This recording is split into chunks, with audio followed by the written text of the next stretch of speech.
Food Bank program to tackle rising cost issue, reduce food wastage. 21 chili samples contain pesticide residue.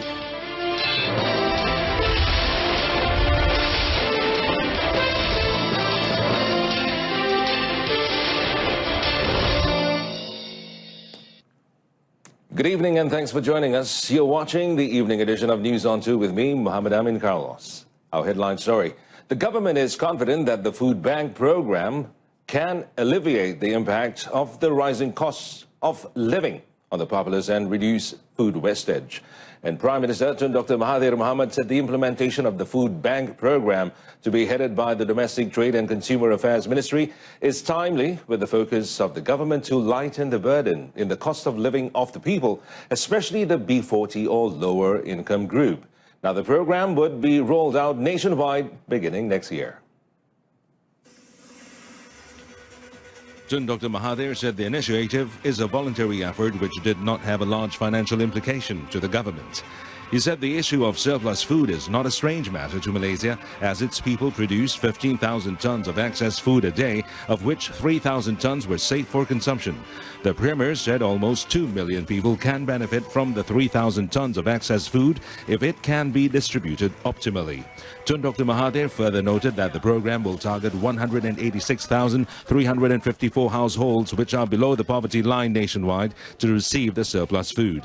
The Prime Minister said this in a speech for the launching of the National Level Food Bank Malaysia program at Complex Masyarakat Penyayang in Pulau Pinang today. The text of his speech was read out by Finance Minister Lim Guan Eng. Well, on a related note, Domestic Trade and Consumer Affairs, or KPD and HEP Minister Dato' Seri Saifuddin Nasution Ismail said a special bill to regulate the Food Bank Malaysia program is being drawn up and is expected to be tabled in Parliament at the end of next year. Well, he said the bill serves to protect both recipients and donors of surplus food. According to Dato' Seri Saifuddin, the bill is similar to those of France, United States, United Kingdom, Singapore and other countries, but had been fine-tuned to fit Malaysia. He said this is because the situation is different here, owing to the sensitivity of the halal issue. Tentangkan sasaran untuk mengadakan satu undang-undang ini paling cepat adalah pada hujung tahun hadapan. Sebab prosesnya adalah proses menggubal. Sebelum kita gubal, kita kena ambil pengalaman negara lain dari Perancis yang sangat ke depan, United Kingdom, Amerika Syarikat, Australia, Afrika Selatan, Singapura.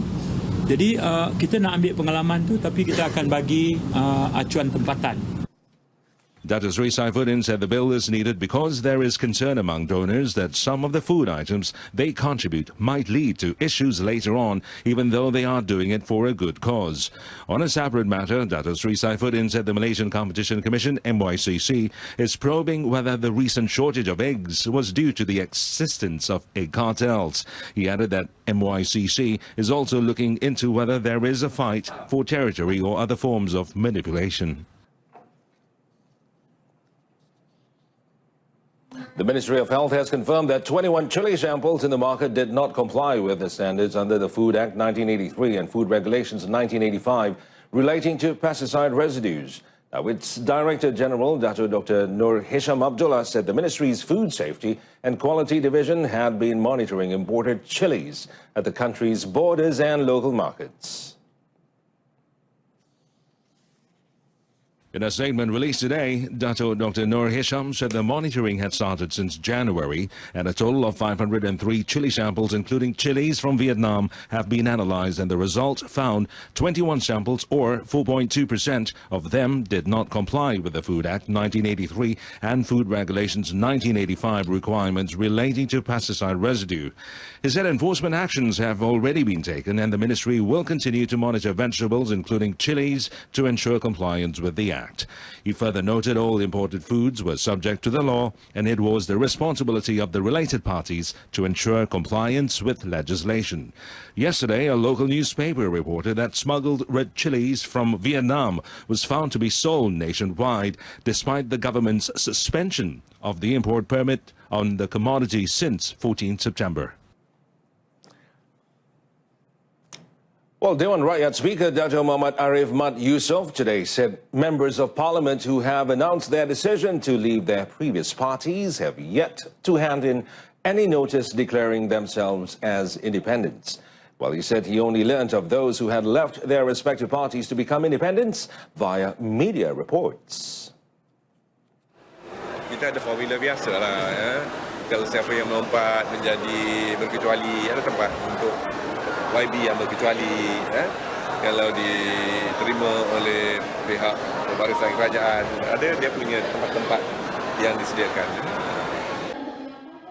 On 14 December, 6 UMNO MPs announced they would leave the party to become independents. The 6 include Larut MP Dato' Sri Hamzah Zainuddin, Hulu Terengganu MP Dato' Rosol Wahid, Mersing MP Dato' Abdul Latif Ahmad, Tasik Lugo MP Dato' Shahabuddin Yahaya, Sabah Burnham MP Dato' Muhammad Fasiah Muhammad Fakih, and Tanah Merah MP Dato' Sri Iqmal Hisham Abdul Aziz.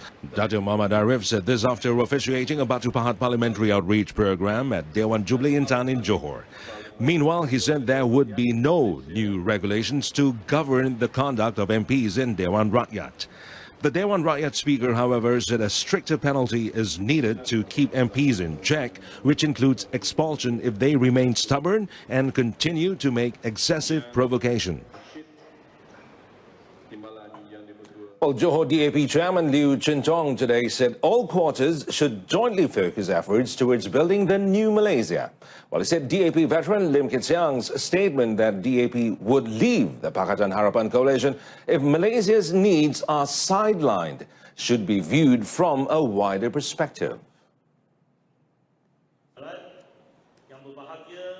Liu said Malaysia requires a narrative which can unite all quarters. He said it is clear from Lim's statement that DAP does not want to play politics for the sake of having position in the ruling government's administration, as DAP in fact is in politics solely to see a better Malaysia. Liu, who is also Deputy Defence Minister, said this during a press conference after attending the Maktab Tentera Diraja MTD event at Kem Perdana Sungai Besi, Kuala Lumpur.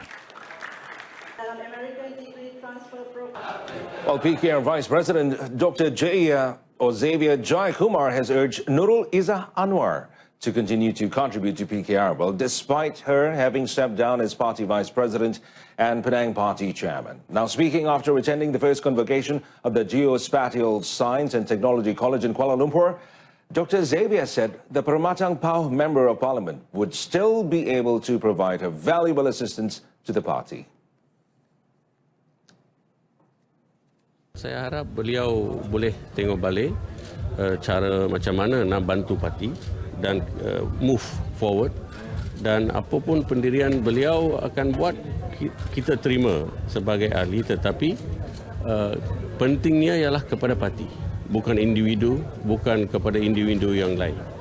Parti comes first. Mesti dia akan terus, dia ahli parlimen, dia mesti ada tanggungjawab dia untuk terus bantu parti dan bawa parti kepada satu taraf yang lebih tinggi dari apa yang kita ada sekarang.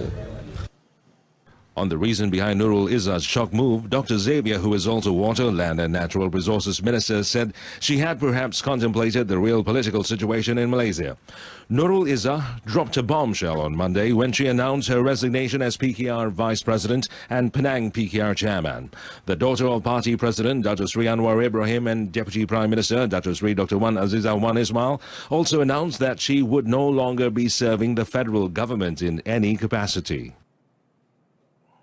The news continues. The Water, Land and Natural Resources Ministry aims to increase the number of graduates in the geomatics and geospatial sectors in the near future. Now, this is due to the growing need for skilled workers in both sectors as national development continues to progress. Minister Dr. Xavier Jayakumar said the ministry is ever ready to work in tandem with relevant quarters on the matter. Kalau mereka perlukan bantuan dan untuk kita majukan ke depan, kita akan bagi kerjasama dengan dari kementerian untuk jurukun-jurukun. Speaking to the media in Kuala Lumpur today, Dr. Xavier said the sectors of geomatics and geospatial are crucial not only in urban areas but in rural areas as well. Earlier during his speech, he said there are many career opportunities in the growing field of geomatics, which also offers lucrative income. The 600 ringgit aid to be extended to smallholders, as announced by Finance Minister Lim Guan Eng yesterday, will benefit 45,297 smallholders in Kedah. And Menteri Besar Datuk Seri Mukhris Tun Mahathir said the aid to be given to rubber smallholders who have registered with the Rubber Industry Smallholders Development Authority, or RISDA, following low yield due to the monsoon season, would be disbursed in 2 stages. In a statement today, Datuk Seri Mukhris said the Kedah State Government wishes to record its sincere thanks to the federal government for approving the monsoon season aid. Yesterday, Lim announced that the cabinet had agreed to allocate 164,783,400 ringgit as aid to 274,639 rubber smallholders. The first payment of 300 ringgit would be paid by year-end and the remaining amount early next year. In addition, Datuk Seri Mukhris said the state government also welcomed the federal government's decision to raise the floor price of scrap rubber from 2.20 ringgit to 2.50 ringgit beginning January next year, as announced by Deputy Finance Minister Dato' Amiruddin Hamzah yesterday. In one of our headlines, Labuan Marine Police Patrol successfully halted an attempt to smuggle contraband alcoholic drinks into the federal territory of Labuan early this morning. And police seized the contraband goods and a boat worth a total of 105,000 ringgit. Sabah Marine Police Region 4 Commander ACP Muhammad Pajeri Ali said the seizure was made in the waters of Sungai Sarapa, Menumbok, after Marine Police patrolled Labuan waters, trailing a speedboat heading from Labuan to Menumbok. The boat, which was detected at 1:30 a.m., was seen stopping at a location, and a group of smugglers was seen unloading goods from the boat to the van. However, upon noticing the presence of the police, the smugglers fled in their van while the boat skipper escaped by jumping into the water, leaving behind some contraband goods and the boat. The alcohol drinks worth 6,000 ringgit will be handed over to the Customs Department for further action, and the case is being investigated under Section 135, Subsection 1 of the Customs Act 1967. Well, a senior officer of the Pilgrims Fund, or Tabung Haji, TH, who was remanded 4 days to assist a probe into alleged corruption in the form of house renovation costing 400,000 ringgit, was released today as the remand period expired. And Magistrate Shahwira Abdul Halim granted an application by the Malaysian Anti-Corruption Commission, MACC, to release the 48-year-old suspect who was remanded since Wednesday on MACC bail.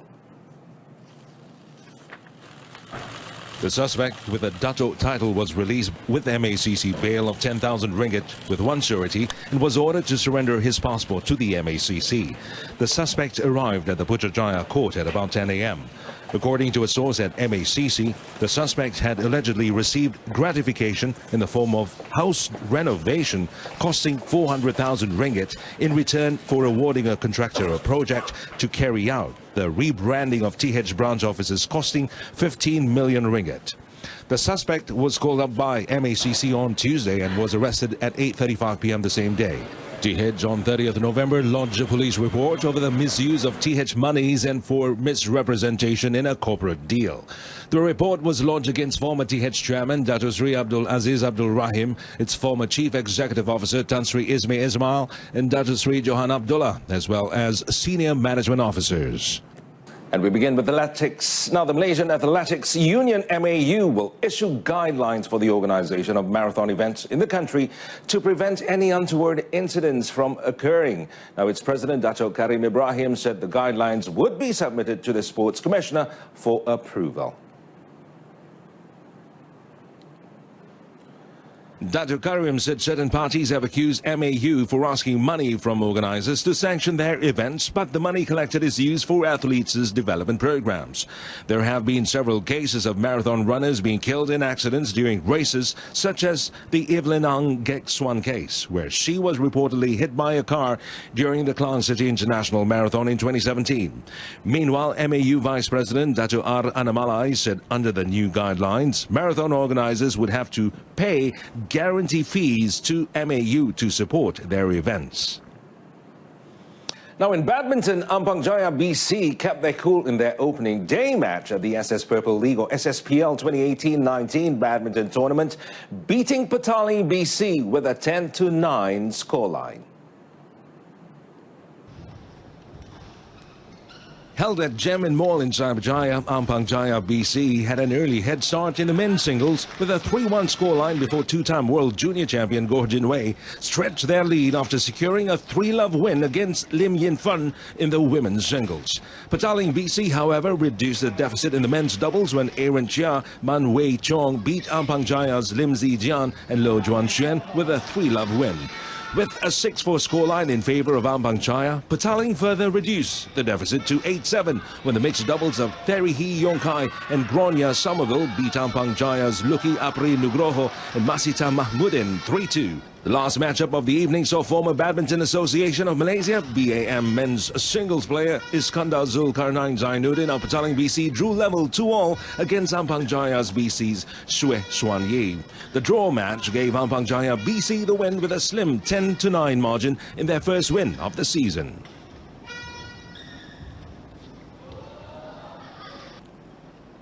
Conclude this evening's News On 2. In our top story, food bank program to tackle rising costs issue and reduce food wastage.